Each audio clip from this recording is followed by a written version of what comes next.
Hi everyone. I'm Jimmy Ellis, Associate Dean of Undergraduate Education. I'm reading through this carefully to make sure I spelled these words correctly. So far, so good. Don't hold any typos against me. I swear I'm detail-oriented. I've been at AU since 2011, fall of 2011. Before that, I lived in Colorado. I went to grad school out in Fort Collins, Colorado, at Colorado State. And then growing up, I grew up all over the place. My dad was in the military, so we moved around quite a bit. I was born in Korea. I'm half Korean. My mother's Korean. And I lived in, let's see, so Korea, it was Seoul, Tampa, Seoul, and then South Carolina, North Carolina. Oh, what's this? Wow, what does this even say? How is that happening? Did y'all see that? That wasn't me, I don't think. Oh, was that Jack? Jack, I'm gonna blame you. Jack's iPhone. Oh, that's funny. All right. Well, anyway, so growing up, I'll let the OLs figure that out. So yeah, I was born in Korea. So I was Korea, South Carolina, North Carolina, and then Hawaii, then Florida. I went to high school and college in Florida, then out to Colorado, and then came to DC in 2011. So fall 2011 is when I first flew to DC, like many of you are going to do here in August, to visit AU, or to see if AU, to make AU my home. And then in September, I was like, yep, that's for me, and I actually drove across the country from Colorado to AU at that time. This is very distracting with the writing. I don't hold it against you. If I was in your shoes, I would definitely be doing the same. But do I stop this? Oh, well, can you help me out here? I have it disabled, so I don't know what's going on. All right. Well, I'm just gonna Oh, let it ride. It's all good. But then, yeah, I drove out to Colorado and got here in fall 2011. And so I was thinking about it this summer, and I've been here 12 years. And so that means since basically you've been in kindergarten, I have been preparing myself for this moment. It's like you are the cohort I had in mind, and I've been working for the entirety of your time here to make sure that I was ready to help you be successful in college. And so I'm very excited. Like I feel like I'm finally ready to make that happen. What I do at AU is a few things. Some of the things you probably won't encounter much, but some of them you will. I am someone that manages our first year advising program. I also lead our group that does AU Experience, so AUX1 and AUX2. I direct and lead our colleagues that do academic support on our campus.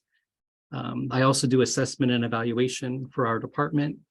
And another thing that I do is I manage, as part of that assessment evaluation, a couple of surveys during the school year. And so when you get emails from me, know that it's from me.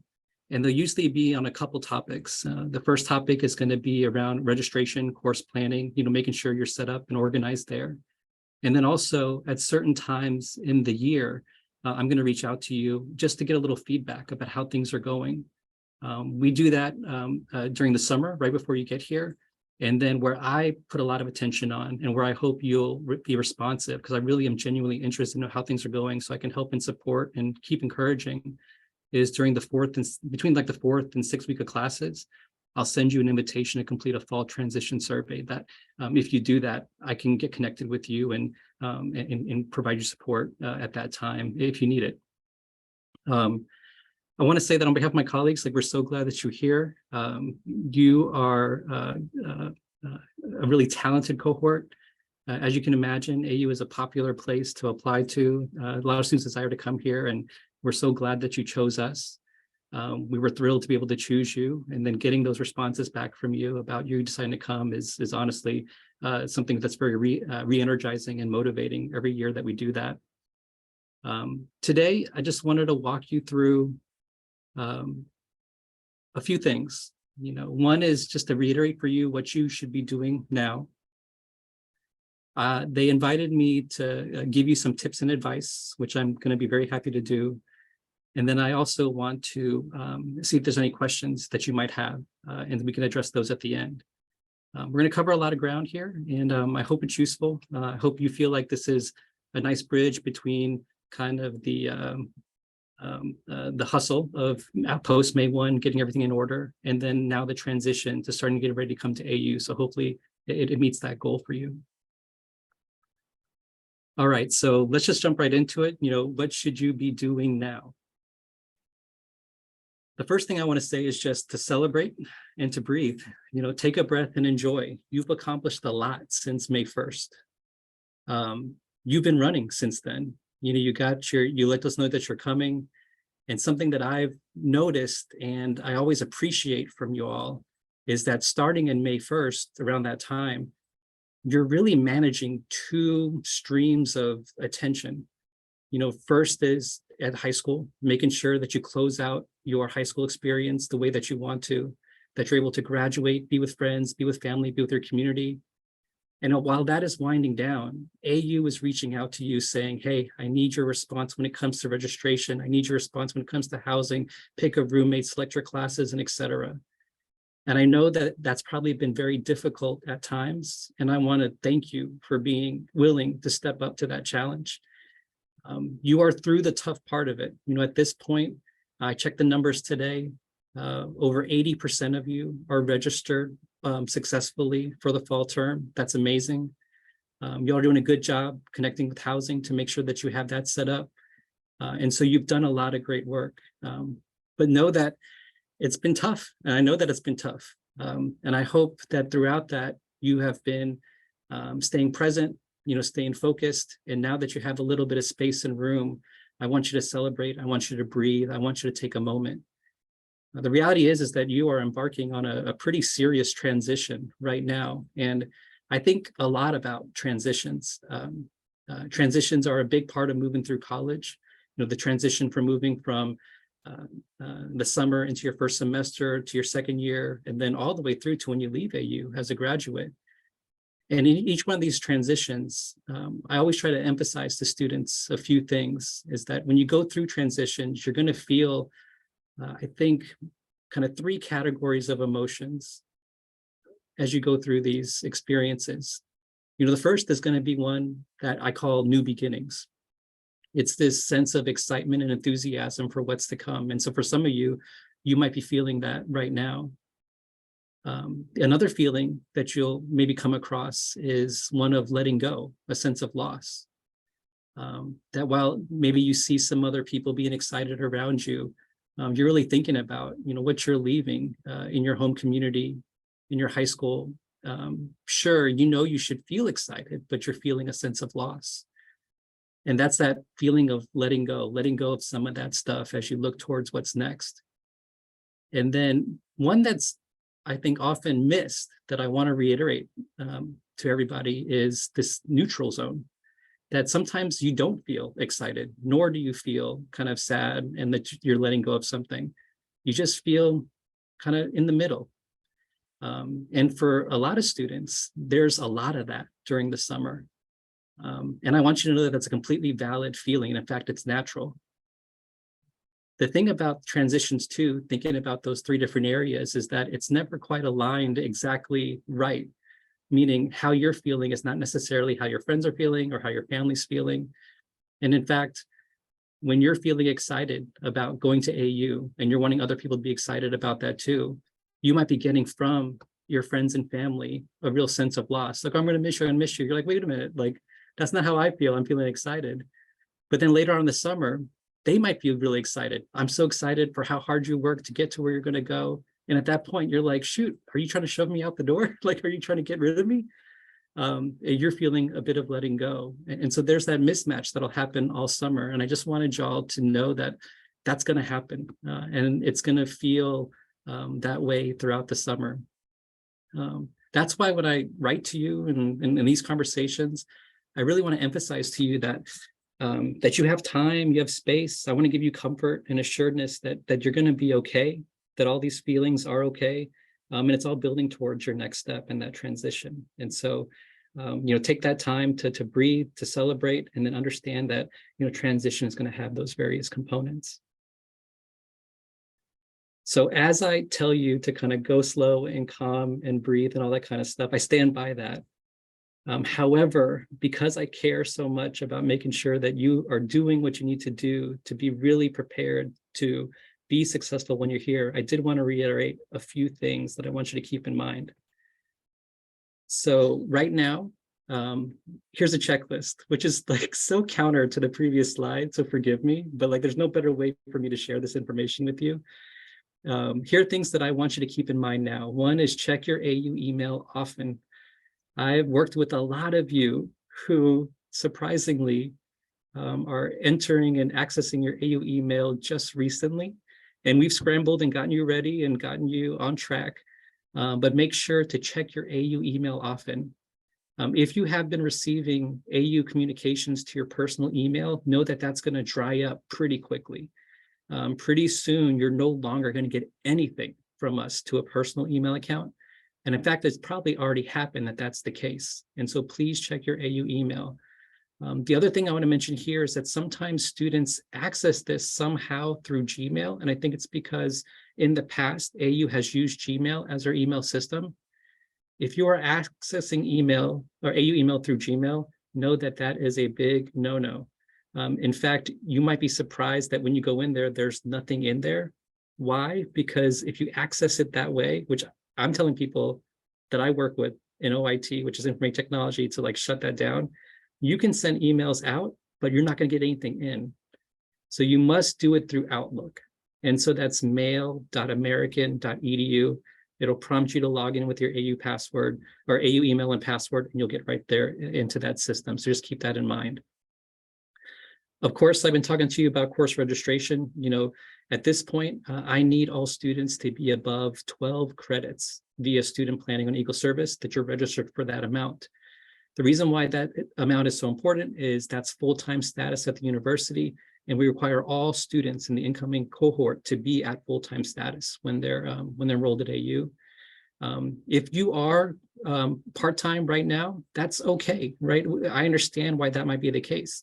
We've only started registering for courses since last week, and so it's only been a few days. But what I want you to do, especially if you're below 12 credits, is to keep pushing.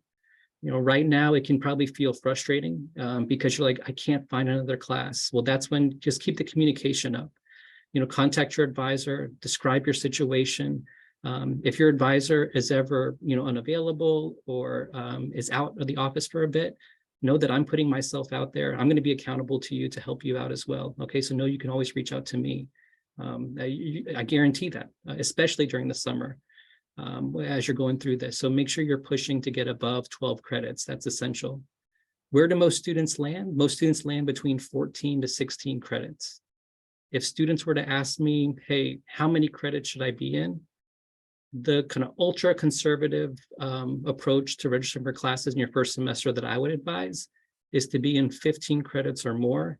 The reason why I recommend that is that if you get into your first semester and something happens either in your experience or academically, or just something unexpected happens and you want a little bit of room and flexibility to drop a class, going from 15 to 12, because most classes are 3 credits, will still keep you above full time.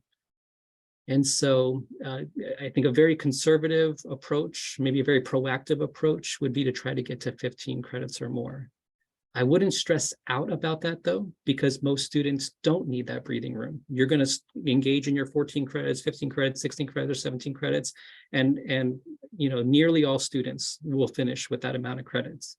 But if you're like, hey, I want to just check every box and being as prepared as I can, then getting to 15 credits or more gives you that little bit of breathing room if something unexpected happens and you need to lighten the load a bit. Other things to keep in mind that I'll just mention is review the tuition insurance with your family. What this is an opportunity for you to consult with your family, to work with the provider that we have to secure your investment at AU. I won't go into details here. They do a very good job going through it online. But if you haven't thought about this already, think about it. It makes sense that you haven't because you haven't received a bill yet. That's on the next slide. I'll tell you when you'll start to receive a bill for the upcoming year. But as you're starting to evaluate paying for college and getting that in line, consider tuition insurance. And then the last thing, and I think this is available online, the link is available. You can submit your photo for your one card. And this is great because right now when I'm looking you up, there is no picture there. And so I can't put a face to name. So that's why it was such a delight earlier to see all y'all's faces to names. And so, of course, it's for your card, but also whenever staff members or staff members in particular, but not faculty, are looking you up to be able to help you out administratively, putting a face to a name can sometimes be very helpful. And so when you upload your one card, it of course generates your AUID, which you'll pick up when you get here. But also it provides us some information so that we can have that on administratively as well. Okay. All right, so what are things to look forward to going forward? Coming up, check your email, don't stop. You are going to be notified soon, if not already, about your move-in date, so confirm that with housing. Submit the immunization records. I think those are due in the middle of July. You should be being contacted by the writing department if you're in writing 100 about the writer's witness books, which is a shared text that you'll read as part of your writing 100 class. If you're in writing 101 or writing 106, it doesn't quite apply, but writing 100 it does. Like I've alluded to, your first bill and notice from student accounts is going to come in July. This is part of the reason why we work with you so much in June to make sure that you register for classes, is that we need you to be enrolled in those credits so that we can generate an accurate student account and bill for you. And then as we progress into the summer, be sure to purchase texts and look at textbooks and things of that nature. So those are things that are coming up at that time. Okay. So before I get into tips that some colleagues have shared with me, I wanted to just take a minute and reflect on a question that I've been getting a bunch from students throughout the summer. And students are reaching out to me asking, hey, am I doing this right? Am I on the right path? Am I making the good decisions? Am I making right choices? And when I get that, I smile because the wherewithal to ask that question, to be interested in being on the right path, is exactly being on the right path, is exactly what you should be doing. And so for me, it's always an enthusiastic yes. You are taking the steps you need to get involved and engage in our processes. You're being futuristic and thinking about what your path might be. And so I want to just say that, yeah, you are on the right path. But I do also want to mention that, finding your way at college is going to be hard. It's this conundrum where you are the most prepared you've ever been to take on an academic and social experience like this. But it is going to be the most difficult academic and social experience you've probably ever encountered. And then when thinking about that, it can be tempting to think that through such a challenge, there is a single best way to experience college. And I have to tell you that that's just not true. There are a lot of paths. And additionally, something else I hear from students is that you have to know this path today. And that's also not true. You can have some idea. But when you get here, that's when you need, what you actually need when thinking about paths is that you need that intersection of you and this place.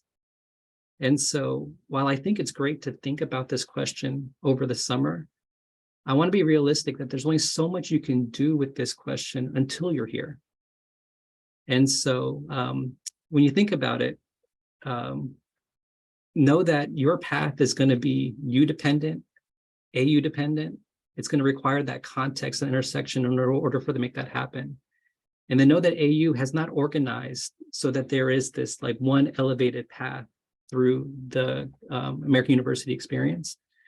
Instead, our approach is that we want to embrace the range of possibility that's available to you. And instead of creating one best way, everything we do is create an environment where a lot of paths can flourish. And so I just want to encourage folks to not get hung up on feeling like you have to know exactly what you're going to do. Or that there is this one way to go about things, and if you miss it, you miss out for good. That's not true at all. You're exactly where you're supposed to be. Okay, so keep that in mind. All right, so let's get into some tips now. Let me go on to my next slide here. All right, so some tips and advice, and we'll go through these, and I just want to give you a sense of this so that you kind of have these in mind. I'll move through these quickly. First is really consider connecting with professors when you get to campus. Faculty are the most under-tapped resource on campus, and this could seem confusing because you'll say, well, that doesn't make sense. You know, I see professors in my classes, and that's, you know, going to be obvious. However, the point I want to make you here is that if that becomes transactional, you're just kind of in the class, out of the class, you see them, but you're not connecting with them, that's a big missed opportunity. And because you see them so often, this is, like I said, the most untapped potential and resource on campus that we have. When I talk to faculty, they are often confused as to why students aren't more interested to get to know them. They are wondering why they don't come to office hours. And sometimes I don't sense disappointment or frustration, but it's more of a longing, especially in the first year. A lot of these faculty members that teach in the first year do that with great enthusiasm, be able to connect with you. And so know that if you're a little apprehensive about connecting with professors in your first year, that you'll be met with a lot of enthusiasm. Why? Because if history repeats itself, you'll be one of few that actually reach out to professors. And when you do, faculty will be very interested to want to work with you. Now, this is both an obvious recommendation, but also can feel daunting, I know, as a new student. And so with that in mind, I think an easy way to get started is just think about your semester. You're going to encounter probably 5 to 6 faculty members in your first semester. One of those is going to be your instructor advisor. And this is the person that knows you the most. They're going to teach your Core 196, your AUX1 class. And so built in, you already have a really great relationship with one of your faculty. So that's set. And then the other 5 are just 5. You know, it's not getting to know every professor on campus. It's getting to know the ones that are on your schedule and that you're taking classes with. If you want advice on what to do, your instructor advisor, your advisor is a really good resource to be able to get some tips. And what I always tell students is to just come up with a question that feels authentic to you that you could take to a professor during their office hours. So for me, if I was in your shoes, I would say, hey, professor, it was great learning about what we were going to learn this semester, going through the syllabus today in class. I'm excited about the course. And then the question that I would ask is, what's something that you've noticed that first year students do in your course that tends to really help them to be successful in your course? It's a great question. You know, it's an easy question. And it's a question that I think they'll be enthusiastic to answer and then can get the conversation going from there. So if you're looking for, Jimmy, how do I do this? Ask that question. I'm excited about the course. What's something you've noticed first year students do in your course that help them to be successful? And then I think you'll find that that's an easy way to get conversation started with faculty. Okay. The next thing that I want to talk to you about, the second tip, is continue what worked for you. And what I mean by that is that going back to that new beginnings piece, when students come to American University, they get really excited about new beginnings. And they often think that it's time for me to change a lot of what I did previously in order to adapt to this new environment. The fact that you're at AU is already new. And then what I've learned over the years is that it's not necessarily the time to forget about the things that got you here and helped you be successful. You know, college has many new great opportunities, but what I would recommend for you is to don't go to the extremes of changing everything. And so let me give you a specific example. You know, many of our students come to AU, you know, having set up an environment around themselves where they talk to someone for help and support. You know, they do therapy. They take medication in order to make sure that they can be as present as possible and feel as good as possible as they go through their academic experience. You know, all kinds of things like that. these kinds of strategies, things like that, other kinds of things have set yourselves up well to be successful. And sometimes there's a desire to let that go and to just try something new. What I would recommend is to go slow with that. Bring forward those things that helped you be successful in high school. And then I would say in a lot of ways, implement them to the best you can here. And then as you learn more about this place and yourself, then start to make adjustments. But I wouldn't make huge adjustments to the things that helped you be successful in anticipation of coming here.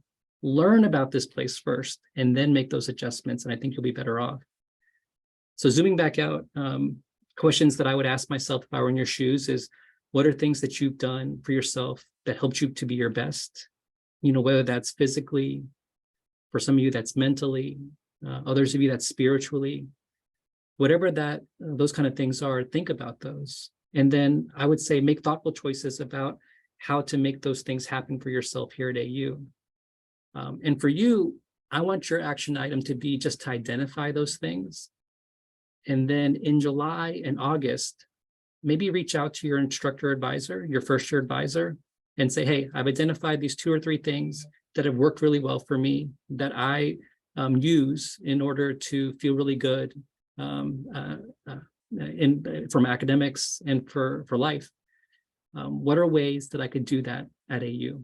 And so if for example, it's engaging in athletics or sports, or if it's working out, or if it's eating well, or if it's meditation, or if it's whatever it might be, drawing, just be able to describe that to someone that really cares about you. And that's your first year advisor.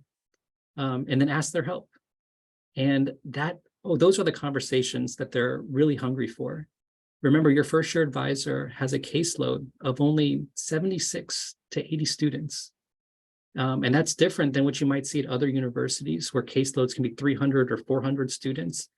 We've really designed first year advising to be very focused on student needs. And we organize such a way that their availability and their ability to problem solve with you is what we prioritize. And one of the best times to do that is in those summer months before you arrive, to get a head start. All right, let me check time here. Hey, OLs, how much more time do we have in this session? About 12 minutes. 12 minutes, okay, good. For the record, that's right on track. Tip number 3, I want to say expected turns and curves. These are normal. I just want to correct something that I think students expect. When students get to AU, whether they believe it or not, there is an expectation that I feel, and then in conversation with students I've heard, is that it's the hope that every day is better than the next. That there's this linear improvement that day 1 or day 2 is better than day 1, day 3 is better than day 2, and it just keeps getting better and better. That is not the case. There are going to be a lot of ups and downs. And so what I want to prepare for you is that AU can be an incredible experience for you, but that does not mean that it's going to feel amazing all the time. That feels weird for me to say because, of course, I want you to have the best experience possible. But as someone that's been here for 12 years, I know that that's going to involve ups and downs. That's going to involve you responding to challenges, learning, growing, developing, and et cetera. So expect the unexpected turns.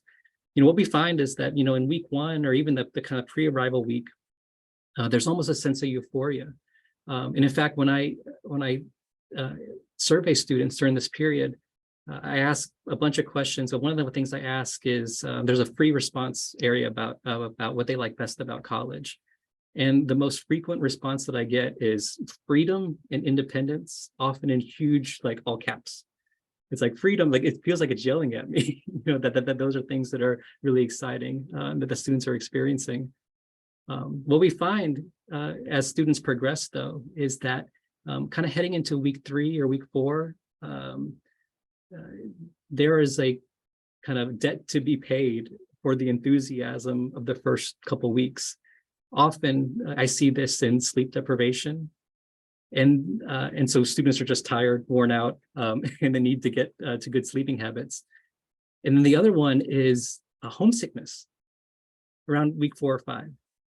Because although it's been fun to be around a lot of new students, a lot of new situations, in the same way that like sugar and candy can that energy can burn fast. Some of that burn fast energy is starting to show up for students, and they're missing some of those enduring and sturdy things that give them energy, which is those deep connections back home and those friends and those family and that kind of thing. And that can be very unsettling, because here you are supposed to have the time of your life, but then you have such kind of a longing. And I think that longing is normal and it's healthy, because you're realizing, this has been fun, but I have to understand that it can burn fast, the energy that I'm getting from it. And then how do I plug into, not run to, but plug back into, set foundation back into the things that give me genuine energy and enthusiasm, ones that can prop me up so I can be present for those situations. Something that I want to mention on this one too is that it's going to feel sometimes that you're the only one that is struggling. Something that I've noticed about AU is that when you look around, it's going to appear that everyone is doing okay. And I don't know if it's like this at every college, but it's definitely like this at AU, where the vibes that people are going to be giving off is that they're doing everything, they're doing the most, and everything is fine. But I know, because I interact with so many students, that that's not the case. And so I mentioned this to the cohort last year, and I'll mention it to you this year, is that if there's something that I could hope for this cohort, is that y'all disrupt that a little bit, that you start to push and just be real with people about how you're doing. If people always kind of position themselves as being fine and everything is okay, say, you're not fine, you're struggling like I am, right? Can we have those kind of real conversations and break down some of the facade that everyone is okay? It's not okay, it's hard. You know, this is gonna be a very hard first semester here at AU. And so if I could have a wish for this cohort, is that y'all could just be really real with each other about that, to be real when you're excited and to be real when you're struggling. And if that happened, I think that'll set, a stronger foundation for you going forward.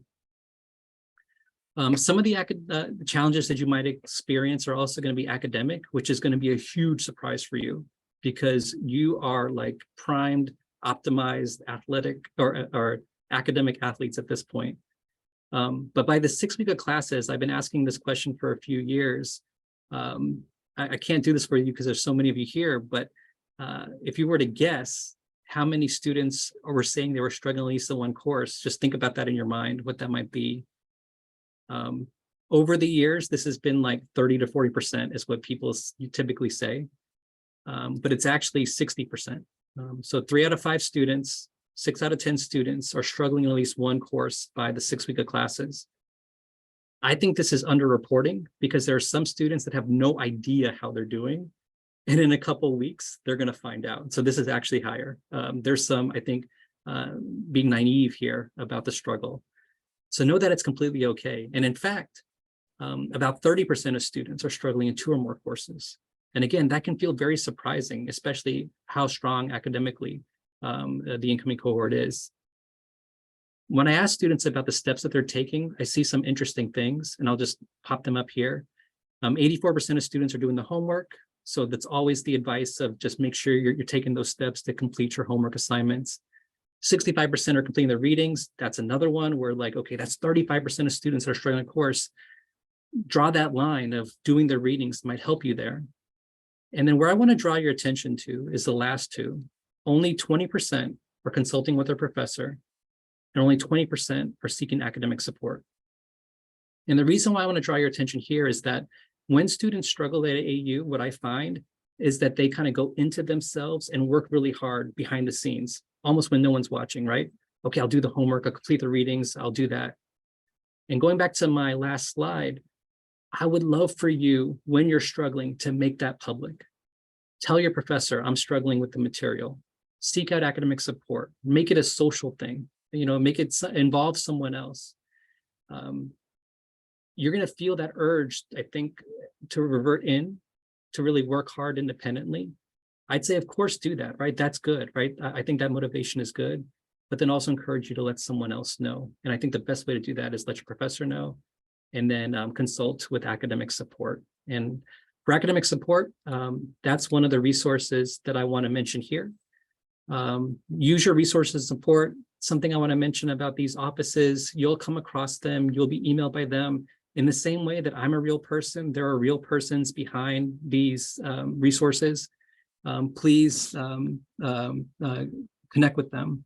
The ones that I can kind of co-sign for, because I'm accountable to them, is academic support and academic advising. Both of those report through me. And so stamp of approval, these are good to go. The Dean of Students icon is always funny to me. Well, as I looked at it today, because it looks like a wizard. They're not wizards. That's not a wand, but they are good people.